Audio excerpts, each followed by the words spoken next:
Glória a Deus, louvado é o nome de Cristo Jesus.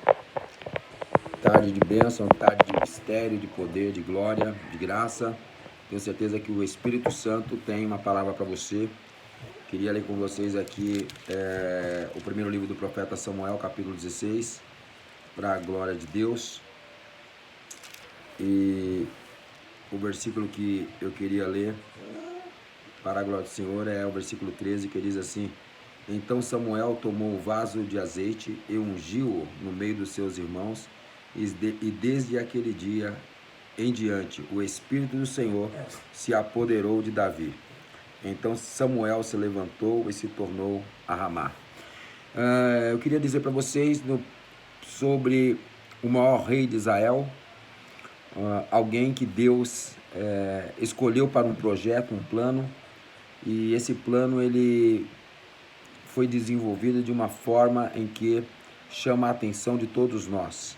A Bíblia nos fala de um menino com 17 anos que, segundo o capítulo 17 do primeiro livro de Samuel, relata que ele cuidava de poucas ovelhas. Só para você entender, existia o aprisco de baixo e o aprisco de cima. O aprisco de cima era o aprisco que possivelmente estaria na frente da fazenda, do campo, do local onde morava Jessé, que provavelmente era um homem de posses diante das malhadas que ele tinha. Os seus filhos bem-sucedidos, os três citados no contexto do capítulo 17, eram homens que faziam parte do exército. Então, o que eu quero dizer para você é que havia, sim, uma discriminação contra Davi. Existia, sim, uma perseguição sistemática contra Davi, por conta da sua pele mais clara, do seu rosto mais rosado, seu cabelo avermelhado.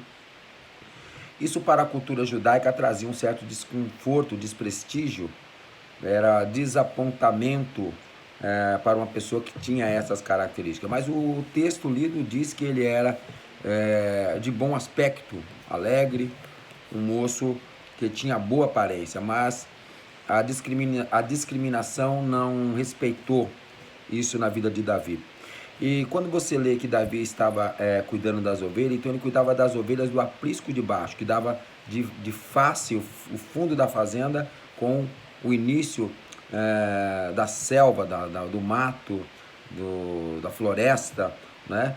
E provavelmente também o deserto era suposto após esse mato, esse matagal, onde existiam leões, existiam ursos, agora também tinham o deserto. Por isso que Davi, ele frequentemente enfrentava o urso e leão, porque não havia urso e leão na parte de cima. A parte de cima era a parte da cidade, era muito mais difícil encontrar esses tipos de feras. Mas na parte de baixo, onde Davi ficava com as poucas ovelhas, que poucas ovelhas eram essas?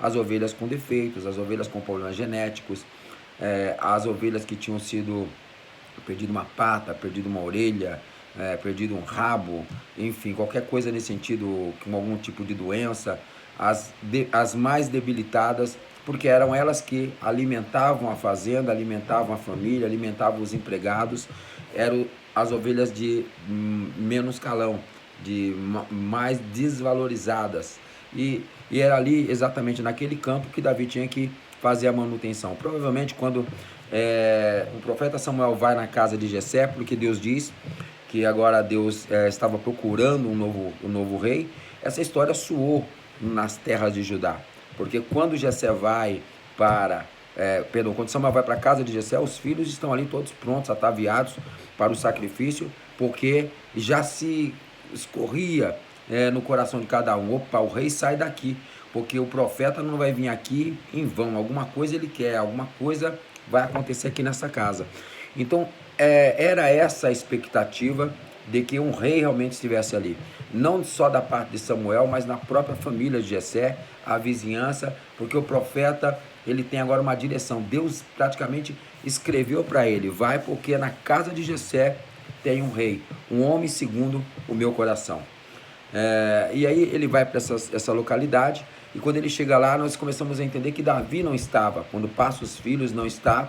O profeta pergunta para Jessé: acabou os mancebos? Ele disse: não, ainda falta o menor. Por quê?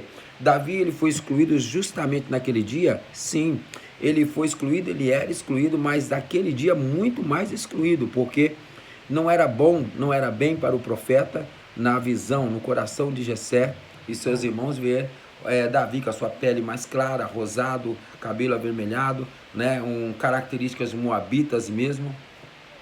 Isso trazia um certo desconforto. Então, há quem diga que Davi até era colocado no aprisco de baixo, onde tinha urso e tinha leão, porque a notícia que se esperava seria a seguinte: hoje um urso matou Davi, enfiou as garras no peito de Davi. Outro, um leão o agarrou, o rasgou e o devorou, despedaçou. Mas essa notícia não chegava. Por quê?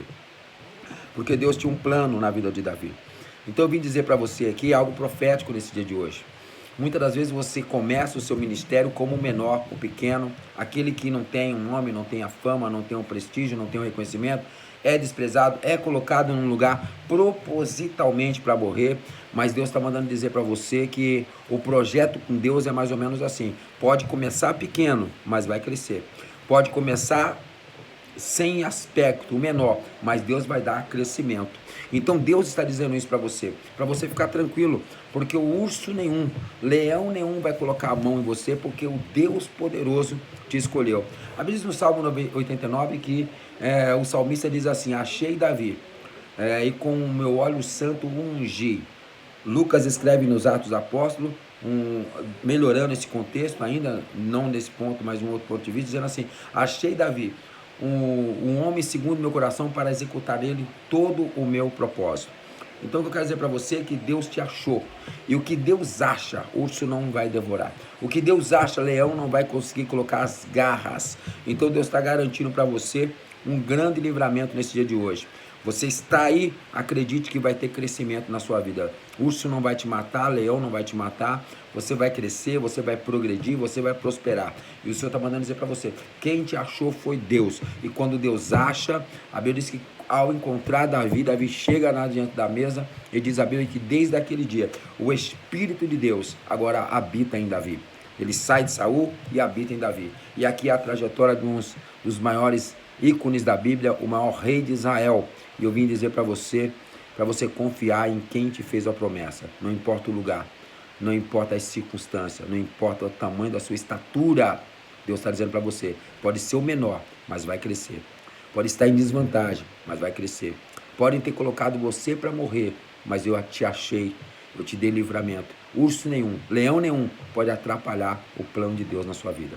Amém? Deus abençoe. Segue a gente no nosso canal aí, se inscreve, divulga, compartilha. Que Deus tem uma palavra para você. Deus abençoe.